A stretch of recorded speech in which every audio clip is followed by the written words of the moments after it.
호세아서 11장 1절 4절까지 말씀 제가 봉독하겠습니다. 호세아 11장 1절로 4절입니다. 이스라엘이 어렸을 때 내가 사랑하여 내 아들을 애굽에서 불러냈거늘 선지자들이 그들을 부를수록 그들은 점점 멀리하고 바알에게 제사하며 아로새긴 우상 앞에 분향하였느니라. 그러나 내가 에브라임에게 걸음을 가르치고 내 팔로 안았음에도 내가 그들을 고치는 줄을 그들은 알지 못하였도다. 내가 사람의 줄 곧 사랑의 줄로 그들을 이끌었고 그들에게 대하여 그 목에서 멍에를 벗기는 자같이 되었으며 그들 앞에 먹을 것을 주었노라. 아멘. 자리에 앉도록 하겠습니다. 어버이 주일인 오늘은 호세아서 후반부 11장 말씀을 통해서 특별히 아버지 하나님의 사랑을 함께 좀 나눴으면 좋겠습니다.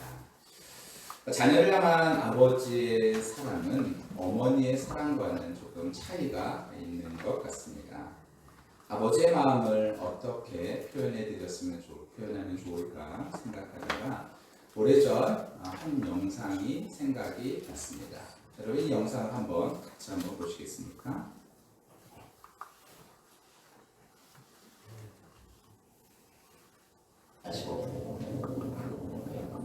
산란을 앞두고 자신이 태어난 하천으로 되돌아왔다. 수심이 깊은 수초지대, 큰 가시고기 수컷이 이곳을 산란처로 정했다. 새끼들의 부화율을 높이기 위한 수컷의 노력은 극진하다. 먼저 갈대잎으로 둥지 주변을 완벽하게 위장한다.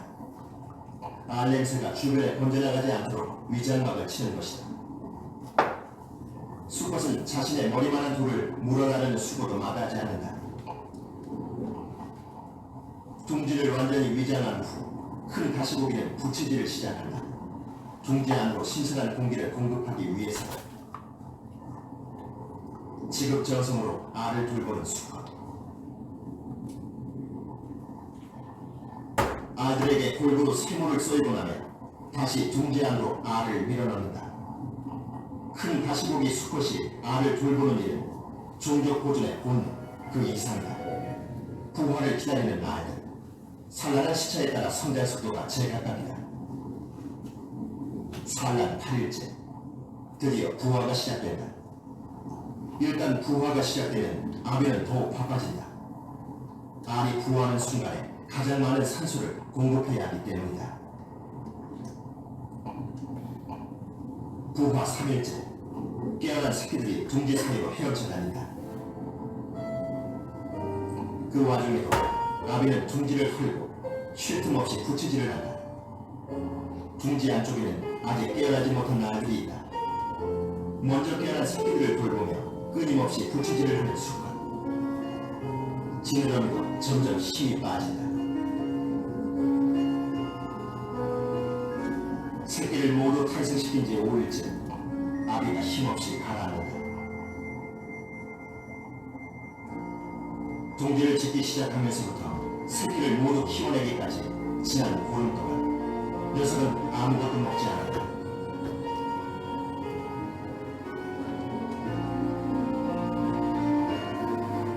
오로지 새끼를 부화시키고 지키는 데 있는 힘을 다 바친 큰 가시고기. 그의 아비가 그랬듯 자신도 아비의 역할을 다하고 장엄하게 생을 마감한다.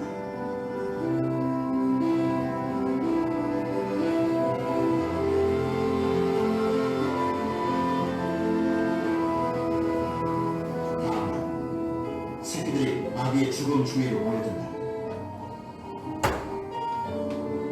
아비는 죽어서도 자신의 육신을 새끼들에게 기꺼이 내준다. 이것이 가시고기 아비의 헌신적인 사랑법이다.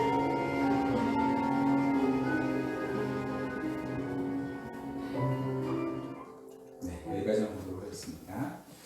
2000년 초 가시고기라는 물고기가 유명해졌었습니다. 이 가시고기는 길이가 약 5에서 10cm 정도 사이가 된다고 하는데요. 어찌 보면 굉장히 이렇게 보잘것없는 이 물고기가 유명세를 탄 것은 소설 때문이었어요. 아내에게 버림받고 백혈병에 걸린 어린 아들을 살리려고 몸부림치는 아버지, 그리고 아들은 다 나아서 외국으로 가지만 정작 자신은 암에 걸려서 쓸쓸히 목숨을 잃는 젊은 아버지와 그의 아버지의 마음을 누구보다 잘 알고 있는 그 아버지를 뜨겁게 사랑했던 소년 사이에서 펼쳐지는 사랑 이야기가 바로 이 가시복이라는 책에 있었거든요. 저도 이 책을 참 감명 깊게 읽었었는데요. 그 소설의 한 부분을 옮겨 적어보면 이렇게 됩니다. 가시고기는 이상한 물고기입니다. 엄마 가시고기는 알들을 낳은 후엔 어디론가 달아나 버리죠. 알들이야 어찌됐든 상관없다는 듯이요. 아빠 가시고기가 혼자 남아서 알들을 돌보죠. 알들을 먹으려고 달려드는 다른 물고기들과 목숨을 걸고 싸운답니다. 먹지도 잠을 자지도 않으면서 열심히 알들을 보호해요. 알들이 깨어나고 새끼들이 무럭무럭 자라납니다. 그리고 새끼 가시고기들은 아빠 가시고기를 버리고 제갈 길로 가버리죠. 새끼들이 모두 떠나고 난 뒤 홀로 남은 아빠 가시고기는 돌틈에 머리를 쳐박고 죽어버려요. 물고기 중에 유일하게 둥지를 만드는 것이 이 가시고기라고 합니다. 가시고기는 주둥이로 강바닥을 이렇게 파가지고 둥지를 만드는 유일한 물고기라고 해요. 모래집에 수초까지 덮어서 완전한 보금자리를 만든 다음에 그 다음에 거기에다가 산란한 알들을 보호하기 위해서 진흙으로 이렇게 공기를 막 풀어넣는다고 합니다. 그렇게 15일 동안 이 새끼들을 새끼가 이제 알들을 부화시키기 위해서 굉장한 노력을 한다는 거예요. 먹을 시간도 없어서 먹지도 않는다고 합니다. 그리고 나서 장렬하게 죽는 거죠. 그리고 나서 그 시체를 이제 다른 새끼 물고기들이 와서 먹는 것까지 해서 자기를 다 내어주는 것입니다. 이 부성애로 인하여서 가시고기의 부활율이 90%가 넘는다고 합니다. 묵묵히 다 내어주는 아버지의 사랑을 닮은 듯합니다. 김현승 시인의 아버지의 마음이라는 시에서 그 아버지의 심정을 좀 다시 한번 확인했으면 좋겠습니다. 대체로 아버지란 세상 험한 일을 몸으로 부딪히면서 일하는 존재로 그려진 것 같습니다. 그래서 자녀에게는 이 사랑에 대해서 굉장히 서투르죠. 표현이 서투릅니다. 투박하고 때로는 거칠기도 한 아버지의 험한 사랑을 한번 글로 보셨으면 좋겠습니다. 제가 한번 읽어드리도록 할게요. 넘겨주세요. 네, 김현승 시인의 아버지의 마음이라는 시입니다. 제가 목소리가 조금 더 좋아서 이런 거 좀 더 멋있게 읽어드렸으면 좋겠는데 뜻을 한번 생각하시면서 한번 보셨으면 좋겠어요. 바쁜 사람들도 부세 사람들도 바람과 같던 사람들도 집에 돌아오면 아버지가 된다. 어린 것들을 위하여 난로에 불을 피우고 그네의 작은 못을 덮는 아버지가 된다. 저녁바람에 문을 닫고 낙엽을 줍는 아버지가 된다. 세상이 시끄러우면 줄에 앉은 참새의 마음으로 아버지는 어린 것들의 앞날을 생각한다. 어린 것들은 아버지의 나라다. 아버지의 행복이다. 아버지의 눈에는 눈물이 보이지 않으나 아버지가 마시는 술에는 항상 보이지 않는 눈물이 절반이다. 아버지는 가장 외로운 사람이다. 아버지는 비록 영웅이 될 수도 있지만 폭탄을 만드는 사람도 감옥을 지키던 사람도 술가게의 문을 닫는 사람도 집에 돌아오면 아버지가 된다. 아버지의 때는 항상 씻김을 받는다. 어린 것들이 간직한 그 깨끗한 피로. 눈물을 참고 말없이 자녀를 사랑하는 아버지는 날마다 힘든 세상을 향해 나가면서 그가 사랑하는 어린 것들의 깨끗한 영혼을 생각하며 힘을 얻는 어떤 그런 내용으로 해석할 수 있을 것 같습니다. 아버지는 외로운 존재인 것 같습니다. 이제 영상을 하나 더 보도록 하겠습니다. 아버지의 거짓말이라는 영상인데요. 한번 보도록 하겠습니다. 아들, 술 먹으라고? 왜 고기 먹고 있어? 조금만 소리 더 크게 주세요. 이 사람이랑 고기하고 치킨하고 아주 맛있게 먹었어. 그래, 알았어.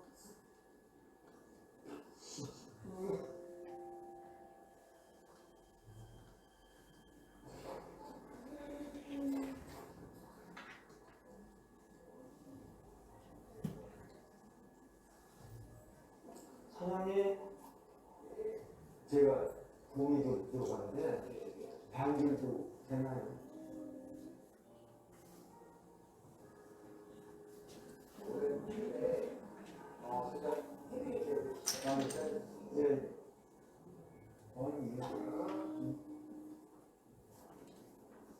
아들 친구들하고 왜 고기 먹고 있어? 고기 먹고 있어. 맛있게. 아니야. 어제도 꼴 덕지 이 사람이랑 고기하고 치킨하고 아주 맛있게 먹었어.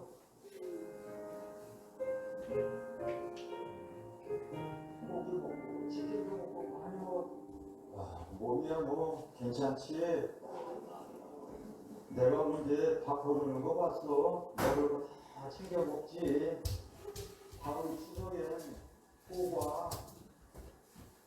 하루종일 보고 싶다 그런다고 전화 좀 가끔 하라고 그래. 응? 너도 건강 잘 챙기고 그래.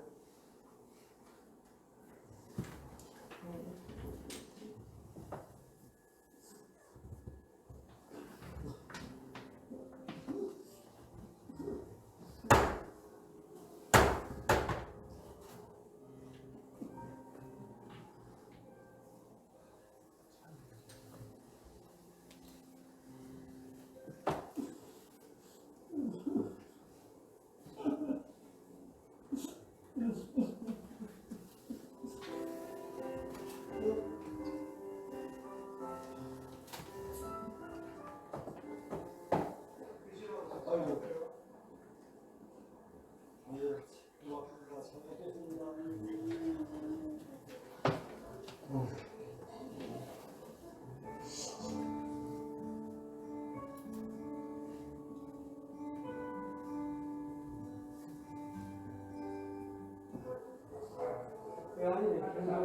아니 너무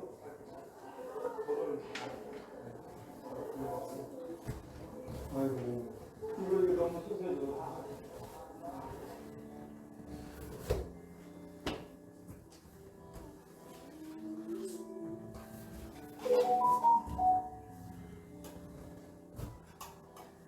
네, 여기까지 보도록 하겠습니다. 우리네 아버지는 참 그런 것 같아요. 참 외롭습니다. 외롭지만 그 외로운 것을 바깥으로 표현하지 않고 묵묵하게 아버지로서의 삶을 살아가는 것 같습니다. 투박하지만 묵직한 아버지의 사랑을 우리는 느낄 수 있죠. 섬세하진 않습니다. 그렇지만 진득한 사랑입니다. 그것이 어머니의 사랑과 다른 아버지의 사랑인 것 같습니다. 어머니의 섬세한 사랑도 필요하지만 때로는 아버지의 그 투박한 사랑이 우리의 마음을 먹먹하게 만들어 다시 힘을 내서 살 수 있도록 하는 것 같습니다. 저는 그 사랑이 어디서 왔는지 살펴보니 하나님께로부터 기인한 사랑의 흔적이다라고 생각되어집니다. 아버지 하나님도 이런 묵직하고 진득한 사랑이 있으셨습니다. 저희 아버지는 바깥에서 식사를 하시면 7, 8천원짜리 식사도 너무 비싸게 해서 잘 드시지 않습니다. 그리고 저희 아이들을 위해서는 10,000원, 50,000원이 아깝지 않게 사용하시죠. 말씀은 때로는 툭툭 던지시지만 그 마음속에 진득함이 있고 묵직함이 있고 그 마음속에 세월이 느껴지는 것이 이제서야 제 마음속에도 느껴지는 것 같아서 죄송한 마음도 있습니다. 물론 하나님께서 이 모든 것들을 우리 아버지에게 허락해 주셔서 우리로 하여금 알게 하는 것은 하나님의 그 사랑을 우리가 알기를 원하시는 것 같습니다. 물론 성경에는 섬세한 사랑도 있지만 성경을 볼 때 저는 하나님의 그 묵뚝뚝한 사랑을 참 많이 느낍니다. 하나님께서 다 말씀하시지 않는 것 같은데 그 안에서 묵뚝뚝하게 우리에게 툭툭 던지시는 듯한 그 사랑을 말해줍니다. 순간에는 다 이해하기는 어렵습니다. 근데 시간을 두고 쭉 살펴보면 그곳에서 전해지는 하나님의 사랑을 저는 많이 느낄 수 있습니다. 오늘 본문 호세아서에 있는 하나님의 사랑의 성품이 잘 드러나 있습니다. 오늘 본문에서 아버지 하나님은 이스라엘이 어렸을 때 내가 내 아들을 애굽에서 불러냈다라고 말씀하시면서 시작하십니다. 출애굽은 사랑하는 자녀들을 위한 아버지의 마음으로 이루신 큰 계획이죠. 근데 그 계획을 어떻게 무엇으로 시작하셨냐면 소위 말하는 독수리 날개 프로젝트로 하셨습니다. 제가 인터넷에서 독수리가 새끼를 어떻게 보살피는지 인터넷으로 참 많이 살펴봤어요. 근데 예전에 제가 그런 설교를 들은 적이 있었거든요. 독수리는 새끼를 어느 정도 키워놓으면은 그 둥지에서 민다. 그래서 독수리가 땅에 떨어지기 전에 가가지고 받는다. 이게 독수리가 날개로 앉는다라는 표현이라고 하는데 아무리 많이 찾아봐도 그런 내용은 없더라고요. 그런 내용은 없고 한 가지는 독수리는 강하게 새끼를 키운다라는 것은 맞는 것 같습니다. 하나님께서는 때로는 우리가 생각하는 것보다 투박하게 우리를 대하실 때가 있는 것 같습니다. 우리가 사는 인생을 가리켜서 광야라고 말하죠. 우여곡절이 많은 곳을 말합니다. 서양 사람들이 즐겨 쓰는 속담에 이런 말이 있어요. 시냇물에서 돌들을 치워버리면 시냇물은 노래를 잃는다. 시냇물에서 돌들을 치워버리면 시냇물이 노래를 잃어버린다는 거예요. 저는 가끔 산에 가서 시냇물이 흐르는 소리를 듣고 있으면 참 귀가 즐겁습니다. 사람들이 왜 그런 소리를 즐겨 하시는지 아십니까? 이 불규칙 때문에 그렇거든요. 불규칙. 일상은 다 규칙이죠. 근데요, 뭔가 불을 어떻게 타죠? 옛날에 보면 집 가운데에 불이 있었던 이유는요, 불이 불규칙으로 타는 모습을 보면서 사람이 스트레스가 해소가 되어지는 거예요. 그러니까 이제 가정에서 우리 남편이나 아내나 텔레비를 멍하니 보고 있을 때 그것을 너무 나무라지 마세요. 그게 불규칙, 그 불을 대신하는 것이 TV거든요. 심리학자들 그렇게 말합니다. 그래서 그 불을 가만히 보고 있노라면 마음이 편안해진다고 해요. 그래서 30분에서 1시간 정도 TV를 멍하니 보는 것도 도움이 된다. 이런 얘기를 하더라고요. 물도 그렇습니다. 물도 소리가 다 다르죠. 흘러가는 소리가 항상 똑같지 않습니다. 그래서 내가 물을 듣고 있으면 기분이 좋아지는 것이죠. 그런데 생각해 보니까 진짜 그래요. 시냇물에서 돌들을 제해버리면 이 노래 소리가 사라지게 되어지는 것이죠. 불규칙의 아름다운 소리가 그 돌들 때문에 있었다는 사실을 다시 한번 알게 됩니다. 그 불규칙이 오히려 노래가 되었다는 것을 속담을 보고서 새삼 다시 알게 되어졌습니다. 조용하던 우리들의 삶에도 돌들이 있을 때가 있죠. 하나님께서 허락해 주신 그 돌들, 때로는 우리를 험하게 다루시면서 우리를 험하게 인도하시는 것 같은 그 돌들, 정신적인 거나 육체적으로 고통이 찾아올 때도 있습니다. 고통은 결코 그러나 저주가 심판이 아니라 오히려 음악이 될 수 있는 좋은 기회가 저는 된다고 생각합니다. 그것을 어떻게 조화시키느냐? 그것이 우리 믿음의 문제인 것이죠. 출애굽 19장 4절에 보면 이렇게 돼 있어요. 내가 애국 사람에게 어떻게 행하였음과 내가 어떻게 독수리 날개로 너희를 업어 내게로 인도하였음을 너희가 보았느니라. 여러분, 자녀들이 힘들게 광야를 걸어온 것처럼 보이지만 실은 아버지 하나님이 독수리 날개 작전을 세우시고 주관하셔서 친히 이끌어 가셨다고 하나님은 말씀하고 계신 것입니다.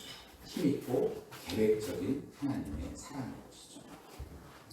아버지 하나님은 오늘 우리에게도 인생의 날개가 되어 주십니다. 힘들게 인생을 살아가는 것 같지만 눈에는 보이지 않지만 하나님은 우리의 삶과 새로운 시작에 늘 날개가 되어 주십니다. 그래서 로버트 슐러 목사님의 글에 이런 글이 있어요.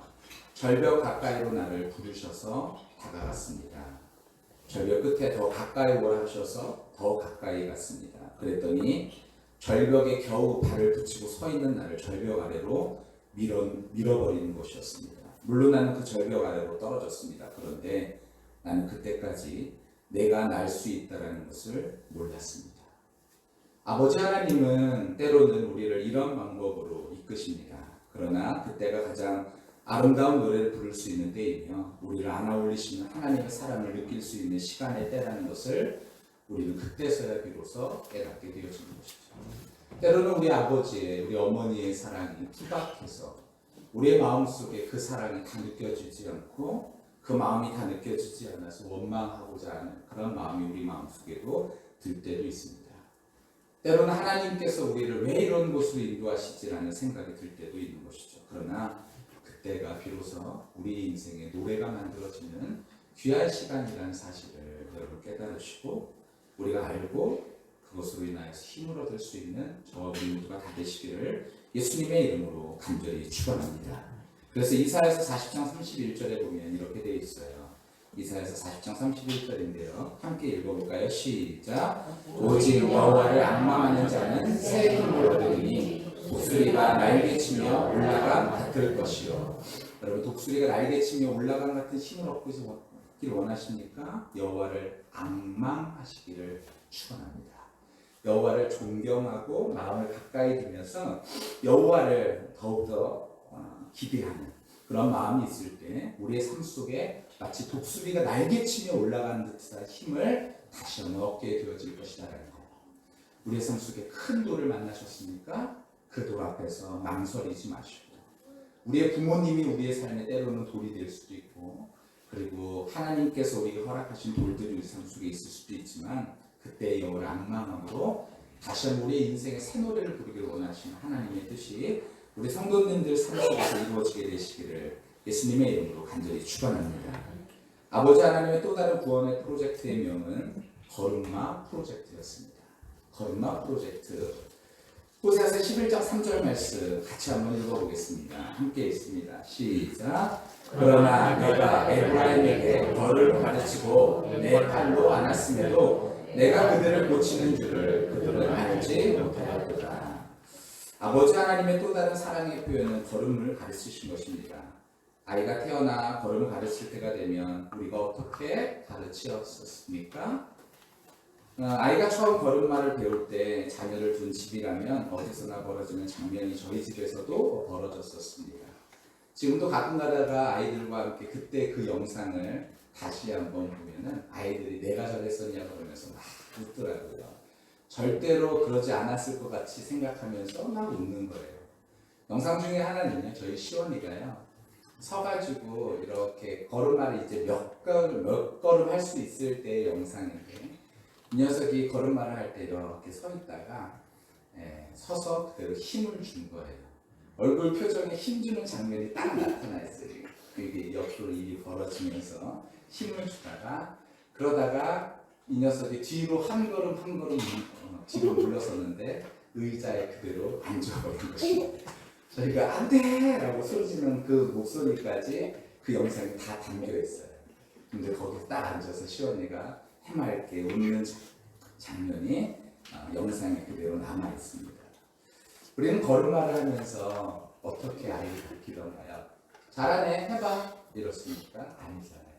한 가지 한 가지 아이가 할 수 있도록 손도 잡아주고요. 그 걸음에 맞춰서 함께 움직여주죠. 아이가 오르지 못할 장애물을 만나면요, 팔로 안아서 올려주기도 합니다. 그러면서 이 아이가 걸을 수 있도록 한 가지 한 가지 조치를 취해주죠. 이스라엘 사람들이 걷지 못해서 걸음을 가르쳐 주신 것이 아닙니다. 적극적으로 처음부터 다시 시작하시겠다고 하나님 말씀하신 것이죠. 걸음마 시작하듯이 하나님께서 이스라엘 백성들을 다시 처음부터 다시 만들어주겠다는 것입니다. 적극적으로 처음부터 다시 시작해야지는 그 사랑을 이야기하는 것이죠. 여러분, 하나님께서는 우리를요, 오늘 다시 시작할 수 있도록 우리를 오늘도 믿어주시는 분이십니다. 여러분, 그 사랑이 어디 있었나요? 아버지에게 있었죠. 우리 아버지는 우리를 끝까지 믿어줬었죠. 그런데 우리는 그 아버지를 언제까지 믿어줬었던가요? 영상에 보면은 그런 영상이 하나 있어요. 제가 오늘 영상이 너무 많아서 갖고 오진 않았는데, 어떤 영상이냐면 아버지가 이제 치매에 걸린 아버지예요. 치매에 걸린 아버지가 그 아들에게 묻습니다. 얘야, 저 새가 이름이 뭐라고 했지? 그랬더니 아들이 말합니다. 까치예요. 조금 있다가 아버지가 또 묻습니다. 얘야, 저 새 이름이 뭐라고 했지? 까치라고요. 얘야. 아니, 몇 번을 묻는 거예요. 까치라고요, 까치. 그때 어머니가 말합니다. 얘야, 너가 어렸을 때 아버지는 너가 저 까치, 저 새를 물어볼 때 수십 번이고 수백 번이고 너에게 대답해 줬단다. 아버지는 그때마다 즐거워했단다. 우리 아버지는 우리에게 일방적으로 사랑을 베풀어 주시죠. 그 사랑이 하나님을 닮아서 우리에게 베풀어 주십니다. 사랑이 엄마처럼 그렇게 섬세하고 그렇게 살갑지는 않을 수 있지만 때로는 그 사람이 굉장히 투박해 보이고 그리고 그 사람이 굉장히 날것처럼 보일 수 있지만 그럼에도 불구하고 그 사람은요 우리를 향한 사랑이 듬뿍 담겨 있는 진짜 사랑이라는 것이죠. 여러분 우리가 그 사랑에 반응하며 살아가는 그런 우리 모두가 다 되어졌으면 좋겠습니다. 그 사랑에 감사하며 살아가는 우리 모두가 다 되어졌으면 좋겠습니다. 그것이 무엇입니까? 그것을 느낄 때 우리는 비로소 또한 하나님 아버지의 사랑을 느낄 수 있게 되는 줄 믿습니다. 하나님께서 우리를 투박하게 사랑해 주시는 그 사랑. 그렇지만 때로는 우리가 다 느껴지지 않아서 왜 하나님 우리를 이런 궁지로 모세요? 라는 마음이 들 때도 있지만 그럼에도 불구하고 우리를 강하게 키우시기 위하여 이 험한 세상 가운데서 우리가 믿음으로 살아갈 수 있도록 우리를 강인하게 키우기 원하시는 하나님의 마음. 그 하나님의 마음이 우리 마음 가운데 전달되고 우리가 그렇게 성장하길 원하시는 그 하나님의 마음이 우리 마음속에 응해지는 귀한 역사가 우리 모두 가운데 일어나게 되기를 예수님의 이름으로 간절히 축원합니다. 돌아오면 됩니다. 우리가 다시 하나님의 사랑으로 반응하면서 살아가면 되죠. 우리 아버지에게 우리가 오늘 뭐 계신 분이 계시고 또 안 계신 분도 계시지만 우리 부모님에게 우리 가족에게 다시 한번 늦었지만 늦지 않았습니다. 다시 한번 사랑한다고 말하고 그리고 그 사랑에 고맙다고 말하며 그리고 다시 한번 그 사랑에 감사할 수 있는 그런 우리 모두가 다 되었으면 좋겠습니다. 오늘 이 예배가 끝나고 나서 집에 돌아가 우리의 부모님에게 전화 드릴 수 있는 그런 믿음의 용기가 우리에게 있기를. 혹시 부모님이 안 계신다면 그 부모님과 같은 사랑을 나에게 베풀으신 그 사랑에 고마워하며 전화 한 통 그리고 안부 물으면서 한번 찾아뵐 수 있는 용기가 우리 가운데 있어서 그 사랑이 하나님의 사랑으로 우리 마음속에 채워지게 되기를 예수님의 이름으로 간절히 축원합니다.